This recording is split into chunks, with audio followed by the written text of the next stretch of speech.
going to be working on Unit 1-3 to 1-5. So Unit 1-3 is about equations. We talked about this earlier.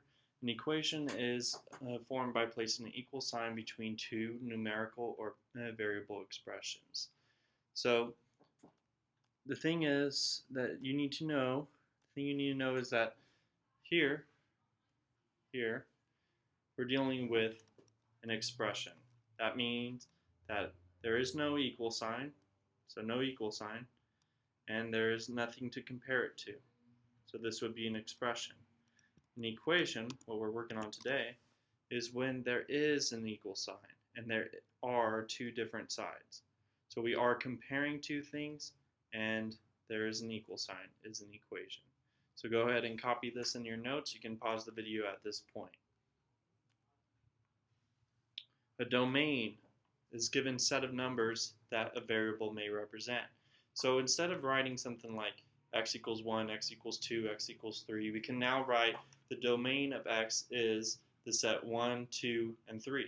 X is a member, or that x is a member or belongs to, and this notation right here means belongs to the set 1, 2, and 3. So why is this useful? Well, when you're having to deal with a lot of data, say you're a runner and you have to track your times, and your first time will be about 7 minutes. Second time will be, let's say, 7 minutes and 10 seconds. Third time, we'll say, is 7 minutes and 12 seconds. Well, instead of doing this, if I had 100 different times when I ran, I don't want to have to write this x equals over and over again. I don't want to do that. So instead, I'm only going to write it once. And I'm going to say x is a member, and that takes away my x equal part. So I only have to write that once. I say x is a member of this set 1, 2, 3. In this case, it would be my 7 minutes. My 7 minutes and 10 seconds, and my 7 minutes and 12 seconds. So let me go ahead and erase all this. Take a second to look at it. And I'm going to erase it and go ahead and copy this in your notes so you can pause the video at this point. So you need to copy down the vocab domain and the notation that we are now going to get used to is that x is a member of the set 1, 2, and 3, or whatever data points you have. Okay, inverse. So if I told you that inverse means opposite, and that we know operation is my basic addition, subtraction, multiplication, and division. So multiplication, division, addition, subtraction. If you knew these two things, then when I combine it, what would inverse operation mean? Well, inverse means opposite. So it would be the opposite. And instead of me writing multiplication, division, addition, subtraction, I'm just going to say opposite operation. So why do we need to know that? We need to know this when we're doing basic algebra. So let me erase this. And if I asked you, what is the inverse operation of subtraction? Then you can say that the inverse is addition. Likewise, addition, what is the inverse operation of addition? Well, it would be just a subtraction. Multiplication. Now, what's the inverse operation of multiplication? Division. And again, likewise, division is multiplication is the opposite or inverse operation of division. So now when we're working on problems, so let me go back. Just note that you need to pause the video, copy this right now. Don't worry about copying inverse and operation. Let's just copy inverse operation. And the subtraction goes to addition, multiplication goes to division, and backwards. So sentence fillers that will help. The reason why we're doing this is that you're going to often hear me ask these questions, and I would need your help answering them. So anything added or subtracted to 0 is equal to what? And so if I were to say 3, plus 0, what do you get? 3. So if I pick any number, it's going to come out with the same number. So any number plus 0 is equal to the same number. So it is equal to itself.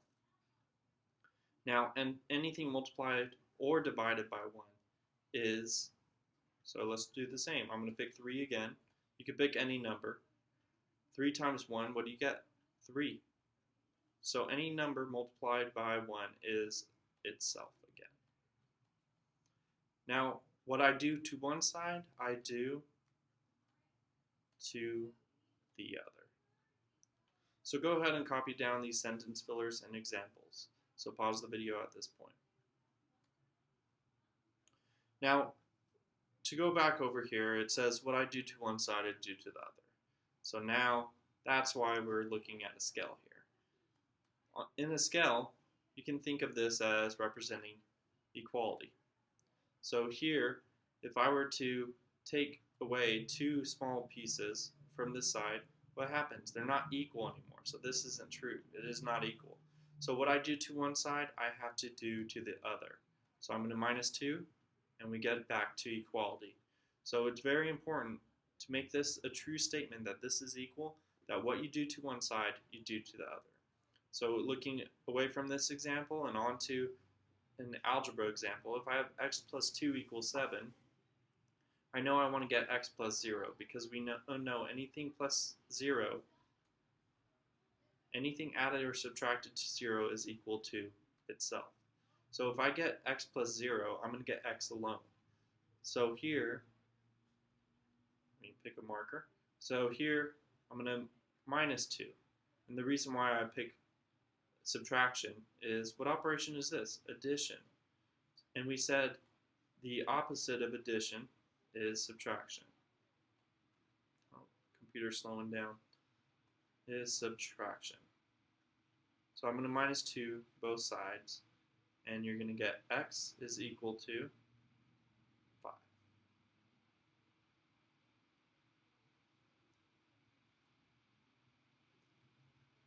Okay, next unit. Unit 1-4, translating words into symbols.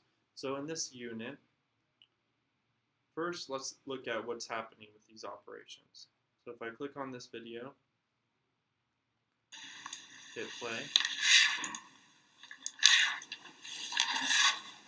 what operation is happening? Is it addition, subtraction, multiplication, or division? Well, we're adding 1 every time. So it's addition. I'm going to run through these pretty quickly. So now we have a bigger pile, and as I play the video, we're subtracting 1 all the time. So simple enough, just want to see what's actually happening with these operations. So here, we're now adding, but in sets of 3. So when you're going to be adding in sets of 3, you could either think of it as, let me write this down, as 3 plus 3 plus 3 plus 3, or you could say there's 4 of these 3s, so 3 times 4, and they'll equal the same thing. This is equal to 12, this is equal to 12. Let me put a line right here so you can see the difference. Okay, and then the last video. So if we start with a big group of numbers, I'm going to take a set of 3 every time. And this, finding how many sets you can find in a big group, division.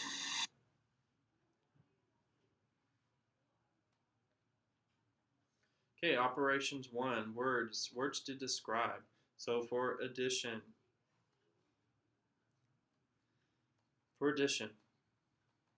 go ahead and copy down these words, pause the video at this point, and then move on. Operations 2, video, words to describe. So for subtraction, so title in your notes, subtraction. Don't worry about copying this header. Subtraction, these are the words that you'll find in word problems. So go ahead and copy this, and then move on. Okay, operations 3 video, words to describe for multiplication. So, multiplication, go ahead and pause the video and copy this down, the words that you'll find in word problems. And last one. Okay, go ahead and copy this down, pause the video. This is for division.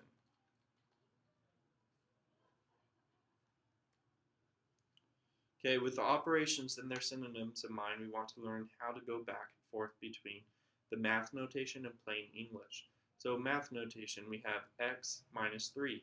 Plain English, well, there's several ways I can say this. So I go to my subtraction, and I could say the difference of x and 3, and x is decreased by 3, and I could also say x is 3 less, and also x minus 3. So for your notes, I want you to copy down math notation and plain English. Don't worry about the top. And for the plain English, let's use the difference. Let me erase that. Use the difference of x and 3. Okay. Go ahead and copy that down, and then press play. Okay, changing math formulas into plain English requires you to understand what the variable represents. Let me move this a little bit. There you go. Now you can see the whole page. So if I say A equals LW, you would have to know what A represents. So sometimes they'll give you a variable, but they want the actual thing written. So here's A, that's area. L represents length. W represents width. What this is the area of a rectangle. So your length times your width. You can also use base times height as well. So here is area equals length. Oh wait, I'm only putting that in. Let me erase this. Sorry about that. Okay, area is equal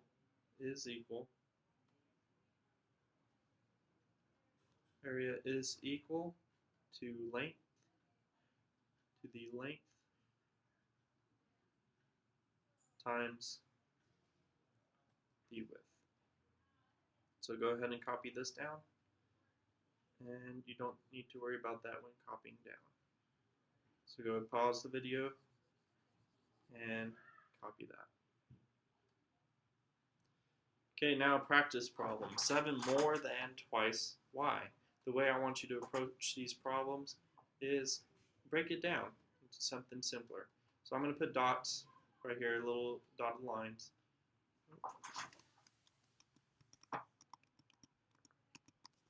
Seven more than twice y.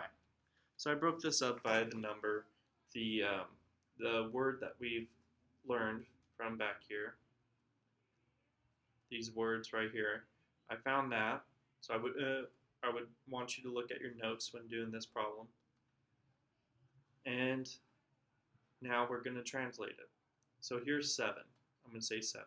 That one's a given. More than, it's going to be plus. Twice y. So 2 times y. So I can just write it right next to each other. It says the same thing. So writing it neater, it's going to be 7 plus 2y. So go ahead, copy that down, and press play when you're ready. Okay, now we're going to start the same way. I'm going to put lines, so 8 less than half of n. Go ahead and try this before. So I would like you to pause the video right now, try it on your own, and then when you're ready, press play. Alright, so we have 8, that's given. That's an easy one. Less than. So we have this as minus half of n. So there's several ways you can write this part. So we can write it as half, same right here. So I could have put another dot. And then of is multiplication, right? So we have n. I could also write this as 1 over 2n without the dot. I could write this as n over 2 by just multiplying 1 times n and 2 times 1, and I get n over 2. So there's several ways that you can do this. And there's one other thing, is that if you like decimals, you can also write it like this. So I prefer the fractions, so I'm going to put 8 minus n over 2 as my answer. Go ahead and copy that, and copy this as well, because there is value in knowing that you can write this several different ways.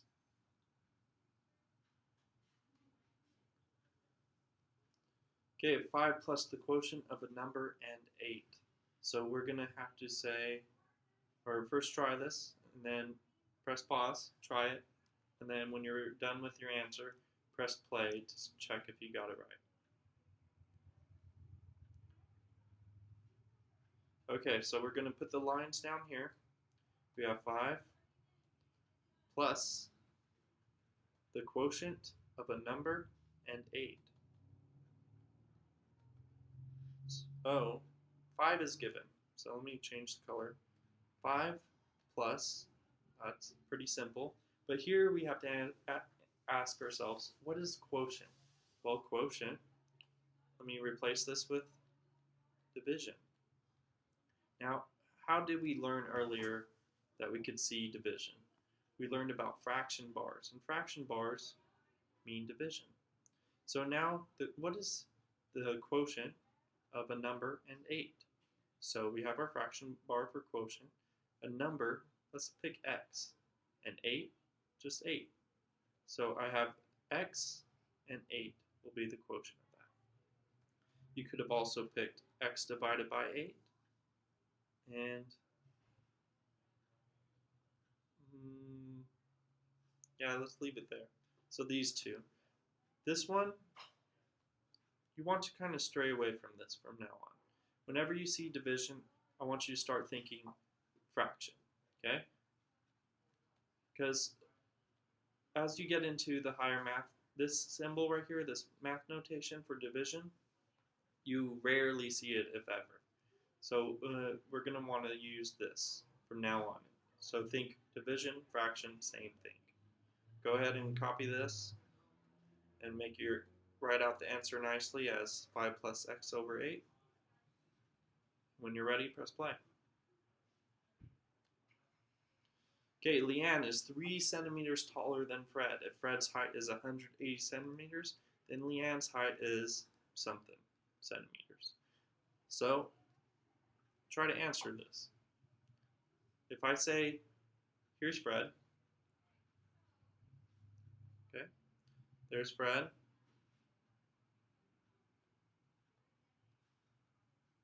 and he is 180 centimeters. So first we drew it, and now we labeled it.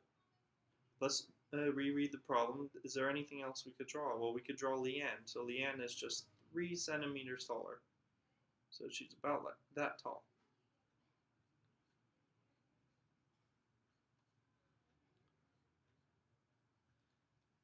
Okay, so here, if you're going to have 3 more, then obviously her height is going to be 183. So how you did that was you just said 180 plus 3 equals 183 centimeters.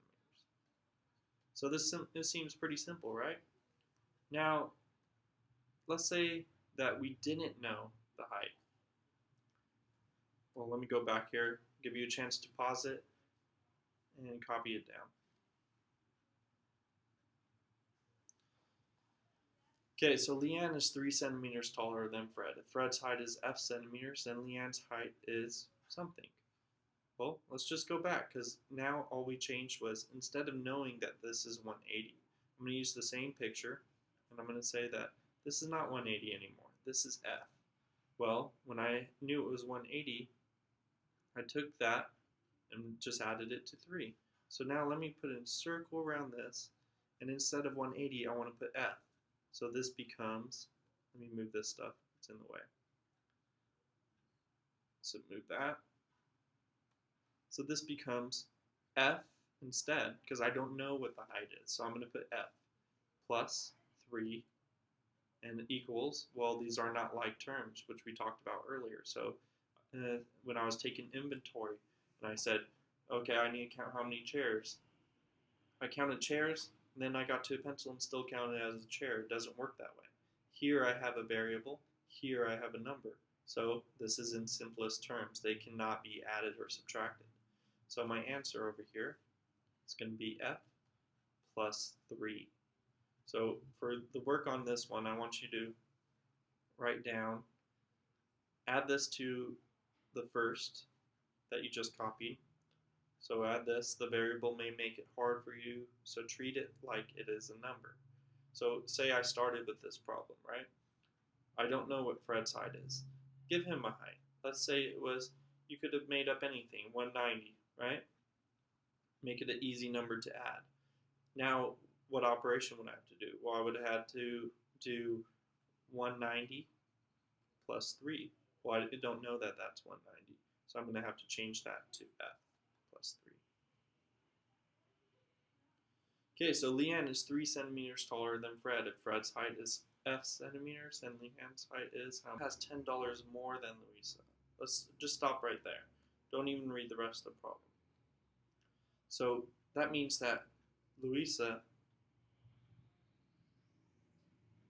Maria is going to equal whatever 10 is, always have $10 more than what Louisa has.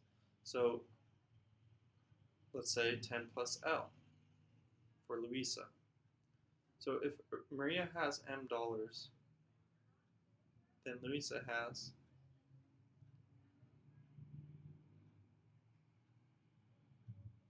So if Maria has M dollars, then Louisa has how much? So using this equation, we just need to find out what L is equal to. So I can minus 10 both sides, and this means that M minus 10 is going to be equal to L. So Louisa is always going to have $10 less than Maria. So go ahead and copy that down.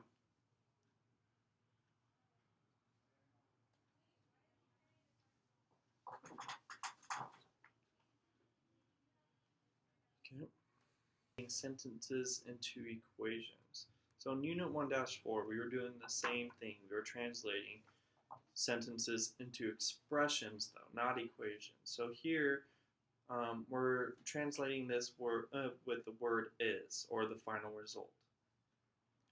So since our sentences now have the word is, we have moved from expressions, like we were saying last section, to equations. So twice the sum of a number and 4 is 10. So let's do this one together. So here, I'm going to make the line, so I have twice the sum. So I'll just say twice the sum of a number and 4 is and 10. So we break it up like so. So twice, what number does that represent? Well, that represents a 2, and we know that we're going to have to deal with multiplication. So I'm going to put it right here. This is twice all of this, so that's why I put the parentheses out here. The sum of a number and 4. So we have a number, let's say x. So we'd say x, sum is addition, plus 4 is equal and 10. So we have, write it neatly, x plus 4 is equal to 10. So is means equal. And the final result, also equal. So go ahead, copy this down. Once you're ready, press play. Twice the number is 18 more than 5 times the number. So we're going to work on this the same way. So go ahead and try this. Twice a number is, so we hit that is, we're going to put lines. 18 more than 5 times the number. So twice, what does that represent? 2. A number, let's pick any variable or symbol.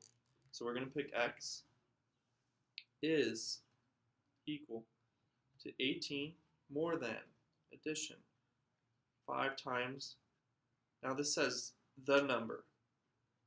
So they're talking about the same one. So since we pick x here, we're going to have to pick x here as well. So this now becomes 2x. 2 times x is equal to 18 plus 5 times x. Go ahead and copy that.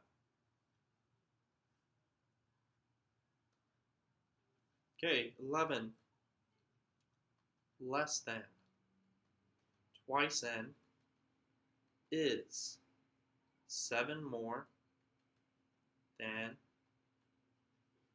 n. So 11, that's a given. We're going to write 11 less than. We know that that's subtraction. Twice n. So whenever you see that twice, it's 2 times n. Is equal 7 given more than add. And then it tells you what variable to use again. So it's n. So we write it neatly. 11 minus 2n is equal to 7 plus n. And that is our answer for this one. Copy it down, press pause, and when you're ready, press play.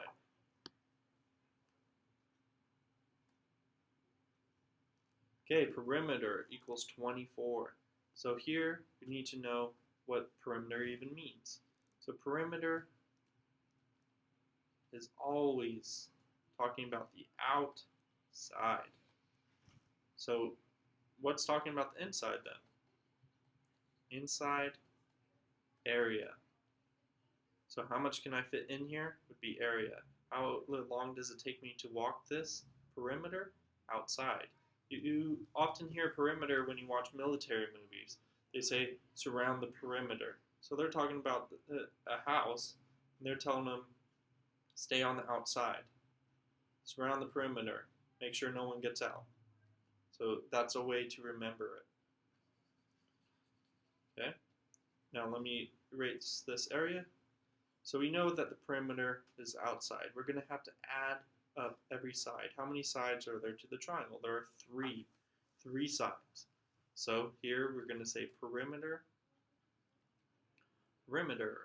of a triangle is equal to, we'll say A plus B plus C. So if I call this side A, this side B, and this side C, then you're going to have to say, well, what's my perimeter? Do I know that? I know my perimeter adds up to 24. So I'm going to put 24 right here. What did I do just now? I substituted it in. So now if I know that A is equal to 9, B is equal to X, C is equal to 8, we're going to do the same thing. We're going to substitute it in. So it's going to be 9 plus B, which is X, plus C, which is 8. And now simplify. 9 plus 8, that's going to be 17 plus X, which equals 24. We have our 17 here. Let me scroll down a little bit. Minus 17, minus 17. Why did I do that? So let me back up a little bit instead of just running through it. 17, answer this. Is it positive or negative? Positive. So think of this positive as addition. So what's the inverse operation of addition? Subtraction. So I'm going to subtract something, and I want to subtract it to where I get 0, because 0 plus anything is itself. So if I do x plus 0, I'm going to get just x. So I'm minus 17 both sides. And what I do to one side, I do to the other. So this one's going to be 7, which equals x. And that is your answer there. So let me scroll up a little bit, try to fit it all in. Go ahead and copy whatever you haven't finished.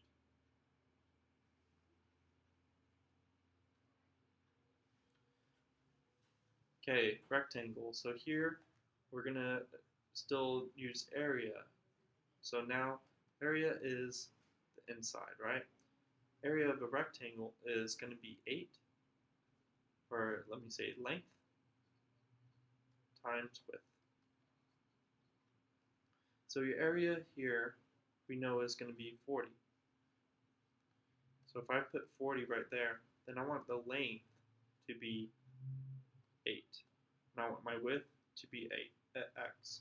So if I have 8x, just rewriting it so it looks nice, 8x equals 40. And I know 8x is multiplication. What is the inverse operation of multiplication? It would be division. Now I want to divide by something that will give me 1, because 1 times anything is itself. So if I get this to say 1x, it's going to be just x. So I want to divide by 8, because I know 8 divided by 8 is 1. 1 times x is x, which equals 8 goes into 40 5 times. Got a little bit sloppy with that. Let me undo that. So let's write this again. X equals 5. Okay, let's try a nice box. There we go. So pause that, copy it down. And from here, go ahead and work on your homework. Refer to the assignment guide so you can find out what is due. That will be it.